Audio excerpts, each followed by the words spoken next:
केशव नगर राज्य के एक छोटे से गांव में हरिराम नाम का एक सीधा साधा, मेहनती और ईमानदार किसान अपनी पत्नी के साथ खेत में बैठा हुआ था। देखना, हमारी फसल इस साल बहुत अच्छी होगी। हाँ, क्योंकि मेरी मेहनत के साथ साथ मेरे खेत की जमीन पर तुम्हारी मेहनत का पसीना भी शामिल है अर्चना। हाँ।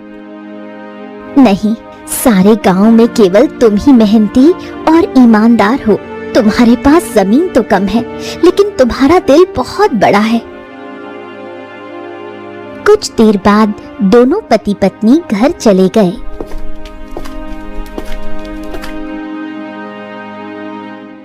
मैं तुम्हें एक बात बताना तो भूल ही गई, घर में लकड़ियाँ खत्म हो गई हैं।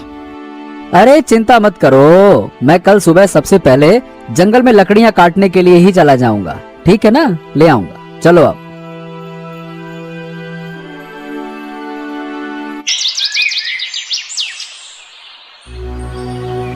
अगली सुबह हरिराम लकड़ियाँ काटने के लिए जंगल चला गया।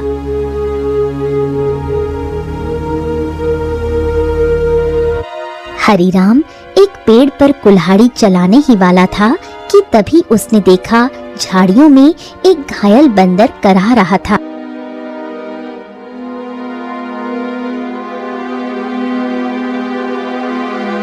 हे भगवान, बाप रे, इस बंदर को तो लगता है किसी ने बुरी तरह से घायल कर दिया है। जरूर किसी जंगली जानवर ने इसके ऊपर हमला किया होगा। बताओ भला, बेचारे का हाथ खून से भरा हुआ है। ओहो हो। हरिराम बंदर के पास बैठा था। काश तू बोल सकता तो बता सकता कि तेरी तकलीफ कहाँ है। फिलहाल तो तेरे हाथ में खून दिख रहा है, लेकिन जिस तरह से तू दर्द से तड़प रहा है ना, बाप रे, तकलीफ तो कहीं और ही है। उसी समय वहाँ एक साधु आ पहुँचा। कौन हो तुम और बंदर से क्या बातें कर रहे हो? प्रणाम साधु महाराज, मैं तो बस लकड़ियाँ काटने के लिए जंगल में आया था। इस घायल बंदर को देखा तो इसके ऊपर तरस आ गया।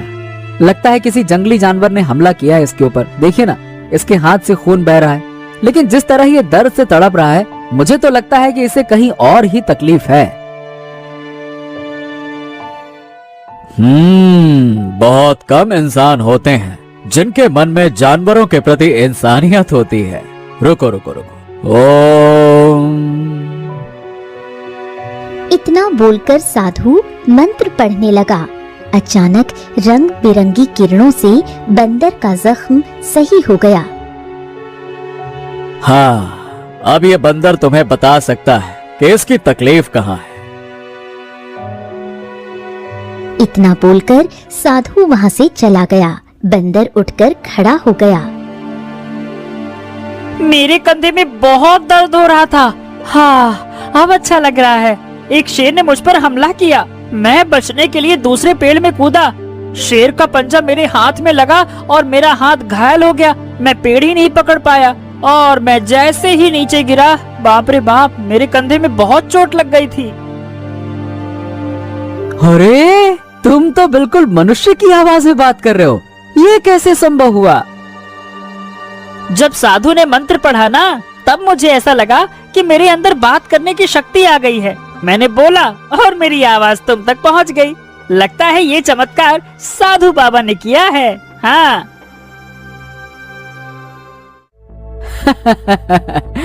अच्छा ये बताओ, तुम मेरे घर पे चलोगे? ओहो, अब तुमने मेरी जान बचाई है तो अब तो मैं तुम्हारे साथ ही चिपक गया हूँ। मतलब मैं तुम्हारे साथ ही रहूंगा। और क्योंकि मैं इंसानों की तरह बात करने लगा हूँ, तो मैं बंदरों से अब तो अलग हो गया हूँ ना। क्या करूँगा उन बंदरों के साथ रहकर? अब तुमसे बातें करूँगा जी भर के। चलो, तुम मेरा कोई अलग नाम भी रख सकते हो। बताओ बताओ, मेरा क्या नाम रखोगे? बड़े मजे की बातें करते हो तुम। चलो ठीक है, मैं तुम्हें आज से गोलू कह के पुकारूंगा। क्यों, कैसा नाम है? अच्छा नाम है ना? हाँ, अच्छा नाम है। चलो चलो चलो चलो, घर चलते हैं।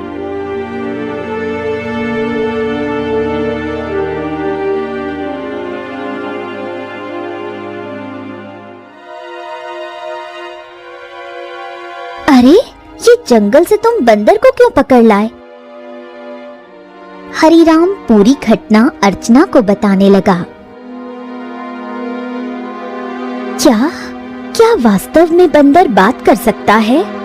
अरे तुम स्वयं पूछ लो। क्या नाम है तुम्हारा? मेरा नाम गोलू है। हरिराम ने मेरी जान बचाई है और अब मैं उसका साथी हूँ। साथी क्या, अब तो मैं तुम्हारे परिवार का हिस्सा हूँ। अर्चना आश्चर्य में पड़ गई। समय बीतने लगा। गोलू की मौजूदगी घर में नई जान ले आई थी। धीरे धीरे गोलू अर्चना के काम में हाथ बटाने लगा। गोलू अब हरिराम का सच्चा साथी बन चुका था। एक दिन गोलू हरिराम से बोला, हरिराम, अब मैं भी तुम्हारे साथ खेत में चलूंगा। क्या करूंगा घर में बैठे बैठे, मुझे भी चलना है।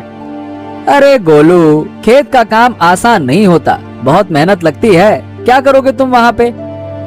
अरे क्या करूंगा क्या, मैं भी तुम्हारे साथ मेहनत करूंगा।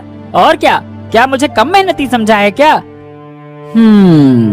बस डर ये है कि गांव वालों ने तुम्हें बोलते हुए देख लिया ना, तो वो न जाने क्या समझेंगे। अरे पर जब मैंने तुमसे पहली बार बात की थी तो क्या तुम डरे थे क्या, बताओ? देखो गोलू, मैं दुनिया को जानता हूँ। हर कोई मेरे जैसा नहीं होता है जो तुम्हें समझ सके।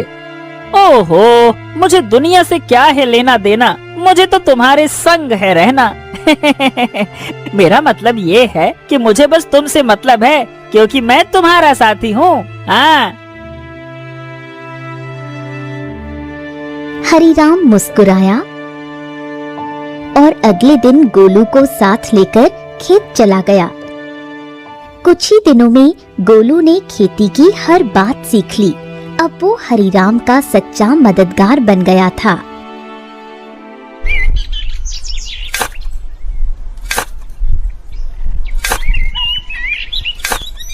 हरिराम, अरे आज की मिट्टी तो बहुत भारी लग रही है।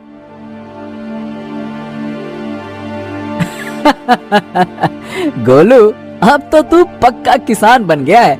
मिट्टी का भी फर्क समझने लगा है। गोलू की बात अब गांव में फैलने लगी थी और ये बात आखिरकार पहुंची जमींदार चौधरी के कानों तक। क्या हरिराम के घर एक बंदर है जो इंसानों की तरह बोलता है?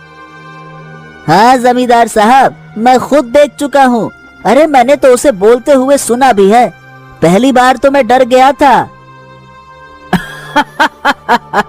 अरे भैया, तो फिर उस बंदर को लेकर तमाशा करना चाहिए, उससे तो बड़ी अच्छी कमाई होगी। ये बात आपने बिल्कुल पते की कही जमींदार साहब। जमींदार की हंसी कुछ देर चली, फिर वो गंभीर हो गया। हाँ, इस हरिराम की जमीन पर मेरी नजर बहुत समय से है। बाकी सब तो मेरे कर्जदार बन चुके हैं, पर ये ससुरा हरिराम ये कभी झुका ही नहीं। उसकी जमीन बहुत उपजाऊ है जमींदार, बंजर में भी फसल उग जाती है। अरे इसमें मिट्टी का कोई खेल नहीं है भीमा। उसकी किस्मत और सितारे बुलंद है, पर जिस दिन वो सितारे गिरेंगे ना, उसी दिन ये खेत मेरा होगा और हरिराम मेरे कदमों में होगा, देख लेना तुम।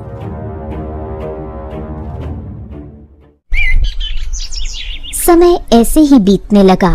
एक दिन हरिराम और गोलू जब खेत से घर लौटे तो आंगन में बैठी अर्चना को देखकर दोनों के चेहरे पर चिंता की रेखाएं खिंच गईं। अरे अर्चना, क्या हुआ? ये कैसी खांसी है?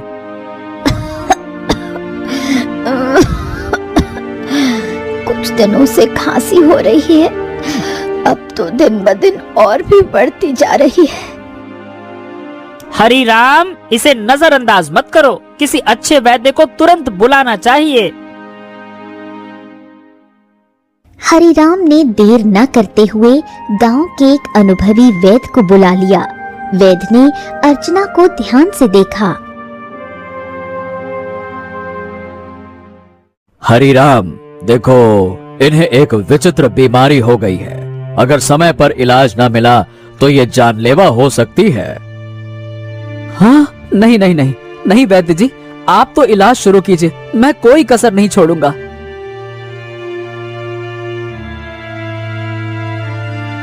उस दिन से हरिराम का सारा धन अपनी पत्नी के इलाज में लगने लगा। हफ्तों बीतते गए और एक दिन ऐसा आया जब उसकी सारी जमा पूंजी खत्म हो गई।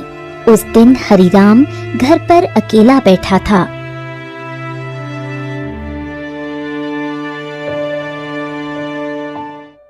ऐसे उदास मत बैठिए, मैं अपने आप ठीक हो जाऊंगी।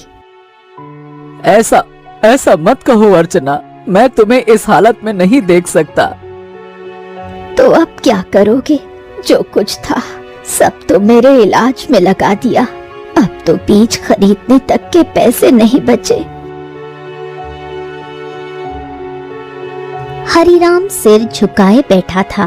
तभी गोलू तेजी से दौड़ता हुआ आया। हरिराम, हिम्मत मत हारो। तुम्हारे 2 भाई इस गांव में रहते हैं और तुमसे ज्यादा धनी भी हैं। उनसे मदद क्यों नहीं मांगते हो, हैं? हरिराम को ये बात ठीक लगी। उसी शाम वो गोलू को साथ लेकर अपने बड़े भाई केशव के घर गया। ओहो हरि राम, क्यों भाई आज हमारे घर का रास्ता कैसे भूल गए हैं? भैया, अर्चना की बीमारी के बारे में तो अब गांव में सब जानते हैं। मैंने जो कुछ कमाया सब इलाज में लग गया। अब कुछ धन की जरूरत है भैया। तुम तो जानते हो मेरी फसल इस बार खराब हुई है। अब खुद मुझे उधारी लेना पड़ रहा है तो मैं तुम्हें कहां से दूं? हरिराम कुछ नहीं बोला, सिर झुकाकर बाहर निकल आया। अरे वो झूठ बोल रहा था हरिराम, मैंने उसके चेहरे को देखा है, वो देना ही नहीं चाहता था। हाँ जानता हूँ रे गोलू, पर चलो एक और भाई है, उनसे मिलते हैं, चलो। अब दोनों बिरजू के घर पहुँचे। बिरजू ने दरवाजा खोला और हरिराम को देखकर चौंक गया। ओ हरिराम, आज भाई की याद कैसे आ गई? भैया भैया, मेरी पत्नी अर्चना बहुत बीमार है, थोड़ा सा धन चाहिए इलाज के लिए। क्या? अरे बंटवारे में वैसे भी तुझे ज्यादा जमीन मिल गई थी, उसे बेच नहीं देता? मेरे पास धन का पेड़ लगा है क्या जो मांगने चला आया? झूठ मत बोलो भैया, सच तो यह है कि तुमने और केशव भैया ने मेरे हिस्से की जमीन भी दबा ली थी। मुझे 6 बीघा जमीन मिलनी थी, बस 2 बीघा मिली है, 2 बीघा।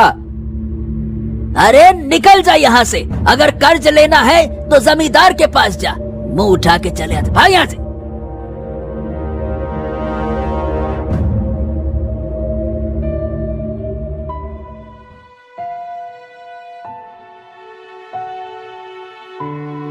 कैसे भाई है तुम्हारे हरिराम, एक भी मदद को तैयार ही नहीं है। हाँ, इस दुनिया में इंसान ऐसे ही होते हैं, मतलबी, अपना पराया कुछ नहीं देखते। तो अब क्या करोगे? क्या जमींदार के पास जाओगे? हाँ, मजबूरी है गोलू, मैं नहीं जाना चाहता था, इसीलिए तुम्हारे कहने पे भाइयों के पास गया। अब तुम ही बताओ, मेरे पास और क्या रास्ता बचा है, बताओ।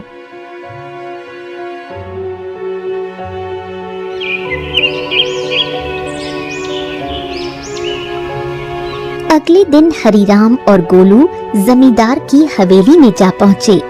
उम्मीद उसे कम थी, मगर अपनी पत्नी की खातिर उसने खुद को झुका दिया था। मैं जानता था हरिराम, एक न एक दिन तू चलकर मेरी हवेली में जरूर आएगा भैया। आपने बिल्कुल सही कहा था मालिक, जब तक इसकी किस्मत चमक रही थी तब तक बहुत अकड़ में चलता था। अब देखो कैसा मुरझाया मुरझाया सा खड़ा है। ए जमींदार, तुम्हें किसी की हालत का मजाक उड़ाने का हक नहीं है। लोग तुम्हारा सम्मान करते हैं, तुम्हें भी दूसरों का सम्मान करना चाहिए, समझे? ए बंदरवा, बकवास बंद कर। तू इंसानों की तरह बोलता है, इसका मतलब ये नहीं है कि तू इंसान बन गया है, समझा? हाँ भैया हरिराम, बताओ बताओ क्यों आए हो? क्या बताएं, आपको तो सब पता है, मेरी पत्नी बीमार है, सारा धन इलाज में चला गया, कुछ धन की आवश्यकता है। अच्छा, धन चाहिए तो भैया मेरी शर्तें सुन लो। ब्याज 50% और बदले में कुछ गिरवी रखना होगा। हाँ, मेरे पास कुछ बचा है क्या जो गिरवी रखूं? जो सोने के आभूषण थे वो भी इलाज में बिक चुके हैं। अरे है ना, क्यों नहीं है? तेरे पास 2 बीघा जमीन है, भैया उसे गिरवी रखो। वक्त पर कर्ज चुकाएगा तो जमीन तेरी वरना मेरी, सीधा हिसाब। बोलो भैया। हरीराम सोच में पड़ गया। उसे अपनी पत्नी का जीवन बचाना था, मगर कीमत बहुत बड़ी थी। अरे ये तो सरासर अन्याय है। तुम किसी की मजबूरी का फायदा उठा रहे हो। ऐसे तो हरीराम कभी कर्ज ही नहीं चुका पाएगा। ए हरीराम, पहले तो तू इस अपने पालतू बोलने वाले बंदर को ले जा यहाँ से, नहीं तो मेरा मन बदल गया तो हो गया तेरा काम। जब से आया है पटर पटर पटर पटर। चुप कर। हरीराम चलो मेरे साथ, ये कर्ज मत लो, चलो। गोलू, मेरे पास अब और कोई चारा नहीं है। अरे तुम बस चलो तो, मैं तुम्हारी मदद करूंगा ना। हाँ चलो मेरे साथ। हरीराम गोलू के साथ चला गया। हवेली के भीतर जमींदार और भीमा गुस्से से खौल रहे थे। ए मालिक, हरीराम तो हाथ से निकल गया। अरे चिंता मत कर बेटा, मजबूरी उसे फिर लौट आएगी। कितना दूर जाएगा वो?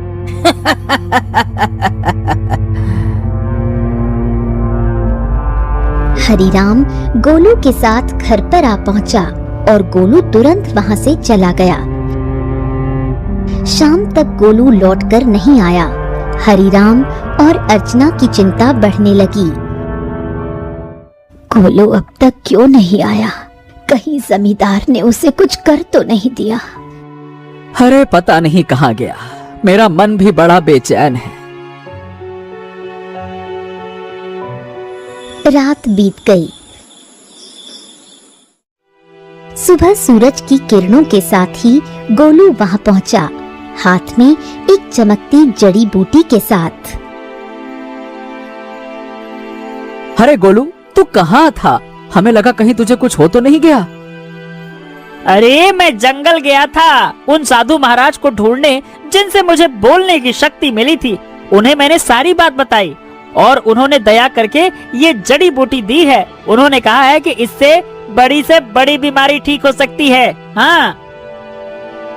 गोलू ने वो जड़ी बूटी अर्चना को दे दी। कुछ देर बाद अर्चना की आंखों में चमक लौट आई। मुझे बिल्कुल स्वस्थ महसूस हो रहा है, जैसे मैं कभी बीमार ही नहीं थी। हाँ। अर्चना, तुम्हारी खांसी भी ठीक हो गई। और गोलू, तू तो हमारे लिए देवता बन गया।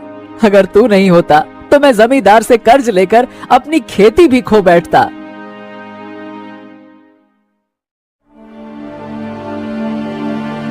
हाँ, अब मेरी पत्नी तो ठीक है, लेकिन खेत में बीज डालने के पैसे तक नहीं बचे।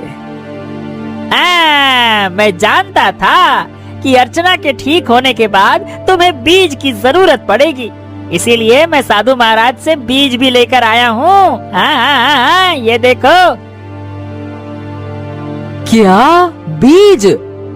हाँ, उन्होंने ये चमत्कारी बीज दिए हैं। अब देखो, अगर तुम इन्हें अपने खेत में बो दोगे तो ऐसी फसल उगेगी जो पूरे राज्य में किसी ने नहीं उगाई होगी, और सबसे पहले तुम्हारी फसल ही तैयार होगी। हाँ, मजा आ गया ना?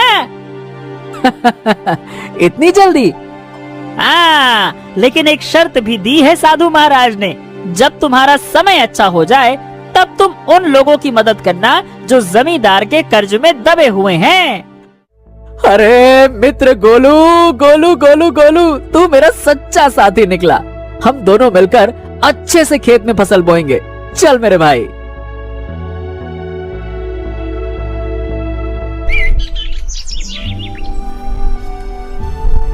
अगले ही दिन हरीराम, गोलू और अर्चना ने मिलकर खेत जोता, बीज बोया और आकाश की ओर देखकर मेहनत का वादा किया। कुछ ही दिनों में हरिराम के खेत में ऐसी फसल लहराई जैसे किसी ने पहले कभी नहीं देखी थी। गांव वाले चकित रह गए।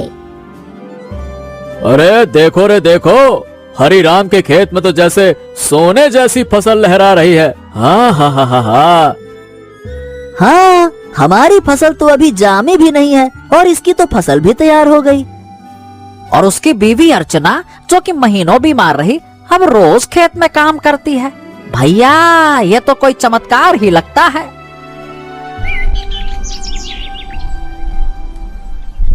कुछ दिनों बाद हरिराम की किस्मत बदल गई।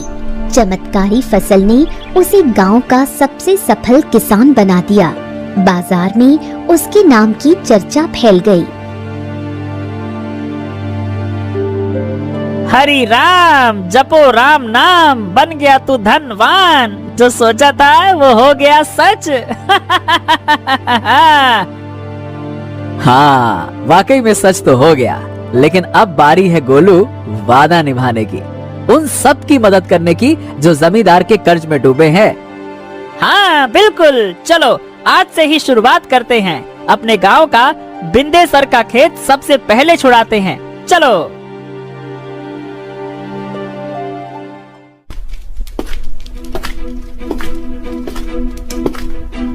हरिराम और गोलू ने अपना मुनाफा इकट्ठा किया और एक एक कर गांव वालों का कर्ज चुकाने लगे। बिंदेसर, भोलू, रज्जो सभी ने अपनी जमीन वापस पा ली। हरे राम भैया, आज आपने हमें नया जीवन दे दिया। सही बताओ, बिल्कुल, बहुत बहुत धन्यवाद। गांव में खुशी लौटने लगी, लेकिन जमींदार के चेहरे पर उदासी छा गई। ये सब देखकर जमींदार गुस्से से अपने साथी भीमा से बोला, हाँ, ए भीमा, तू देख रहा है ना कि क्या हो रहा है? हाँ मालिक, हरिराम ने सबके कर्जे चुकाने शुरू कर दिए हैं। अगर यही चलता रहा तो एक दिन तो मेरी जमींदारी ही खत्म हो जाएगी और मेरा दबदबा भी खत्म हो जाएगा। आप तो आदेश दीजिए मालिक की करना क्या है। अब बहुत हो गया भीमा, अगर ये हरिराम ऐसे ही सबकी जमीन छुड़वाता रहा तो मेरा क्या बचेगा? मेरा दबदबा, मेरी हवेली है। अरे मालिक, आप तो बस आदेश कीजिए, कल ही उसका काम तमाम कर दूंगा। सब खेत में काम करते हैं, वही खत्म कर दूंगा। कहिए। खून जमीन पर गिरे ऐसा मारना साले को, ताकि सबके दिल में डर उतर जाए। जा, हरिराम को मिटा दे, जा।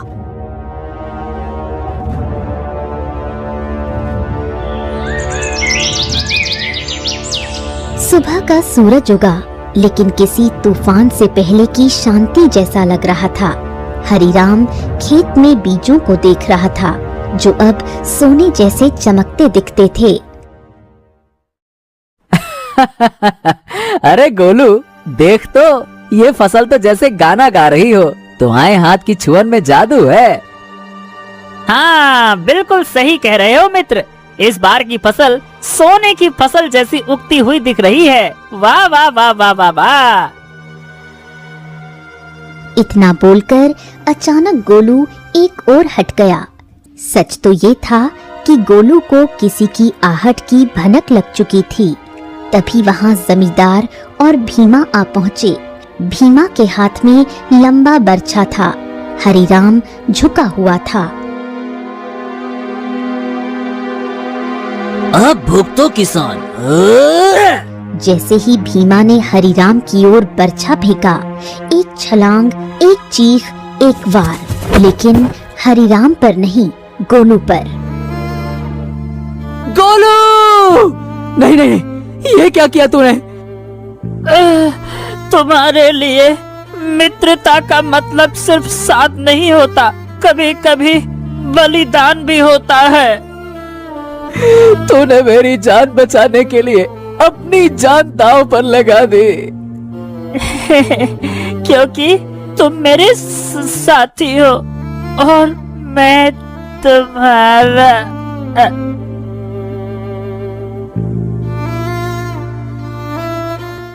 जमींदार और भीमा अविश्वास भरी नजरों से घायल गोलू को देखने लगे। भीमा जमींदार की ओर देखकर बोला, अरे ये क्या जमींदार, इस मूर्ख बंदर ने तो हरिराम के ऊपर लगने वाला वार अपने ऊपर ले लिया। हाँ, तुमने सही कहा, लेकिन मैं फिर भी हरिराम को जीवित नहीं छोड़ूंगा। इतना बोलकर जमींदार गोलू की ओर देखकर क्रोधित अवस्था में बोला, अरे तू मूर्ख का मूर्ख बंदर ही रहा। अरे तू इंसानों की तरह बोल सकता था और इंसानों की तरह रहने लगा था, लेकिन तू इंसानों की तरह चतुराई नहीं सीख सका। तुझे क्या जरूरत थी अपने ऊपर वार लेने की? क्या आवश्यकता थी बलिदान देने की? मूर्ख बंदर कहीं का, तूने मेरे सारे किए कराए पर पानी फेर दिया। लेकिन तुझे क्या लगता है कि मैं हरिराम को जीवित छोड़ दूंगा? नहीं, मैं हरिराम को जीवित बिल्कुल नहीं छोड़ूंगा, क्योंकि उसकी वजह से ही मेरा गांव में दबदबा समाप्त हुआ है। तेरा ये बलिदान बेकार जाएगा रे मूर्ख बंदर, रुक जा। गोलू के होठों पर एक हल्की मुस्कान अब भी जिंदा थी। गोलू ने अपने मित्र हरिराम को मुस्कुराते हुए देखते हुए ही दम तोड़ दिया। तभी वहाँ वही साधु प्रकट हो गया जिसने गोलू को बोलने की शक्ति दी थी और जिसने गोलू को हरिराम की पत्नी को बीमारी से बचाने के लिए जड़ी बूटी और जादुई बीज दिए थे। साधु क्रोधित अवस्था में जमींदार और भीमा की तरफ देखकर बोला, जिसने निर्दोष की जान ली उसका पाप अब उससे बदला मांगेगा। जमींदार और भीमा, तुम दोनों ने बहुत बड़ा पाप किया है। तुम्हें इस संसार में खुलेआम रहने का कोई अधिकार नहीं है। तुम दोनों समाज के लिए खतरा हो, रुक जाओ। इतना बोलकर साधु की क्रोधित आंखों से रंग बिरंगी किरणें निकलकर भीमा और जमींदार के शरीर पर पड़ने लगी और अगले ही पल उनके शरीर में आग लग गई। कुछ ही देर में वो दोनों जलकर राख हो गए। गांव वाले इकट्ठा हो गए। साधु हरिराम की ओर देखकर बोला, हाँ, तुम्हारा और गोलू का साथ यहीं तक लिखा था हरिराम। लेकिन साधु महाराज, जमींदार के साथी भीमा ने मेरे ऊपर हमला किया था, लेकिन गोलू ने उसे अपने शरीर पर ले लिया। हाँ, क्योंकि वो तुम्हारा सच्चा साथी था। जाते जाते गोलू ने अपनी मित्रता का कर्ज चुका दिया। अपने साथी को कभी नहीं भूलना हरिराम। इतना कहकर साधु रंग बिरंगी किरणों में वहां से गायब हो गया। गांव वाले नम आंखों से गोलू के बलिदान की सराहना करने लगे। अरे ये कोई साधारण बंदर नहीं था भैया, देवता था, देवता, हरिराम का सच्चा साथी। हाँ भैया, इसने अपनी जान दे दी और हम सबको बचा लिया। बहुत अच्छा बंदर था। कुछ दिनों बाद हरिराम ने नम आंखों से गोलू की याद में उसी खेत में एक पौधा लगाया जो आगे जाकर बना साथी वृक्ष। गोलू, तेरे बिना सब अधूरा लगेगा, लेकिन तू मिटा नहीं। तू हर उस फसल में है जो इस धरती से उगेगी। कभी कभी सच्चा साथी इंसान नहीं होता, वो एक जानवर हो सकता है जो बिना शर्त प्रेम करे, रक्षा करे और अगर जरूरत पड़े तो जीवन भी दे दे।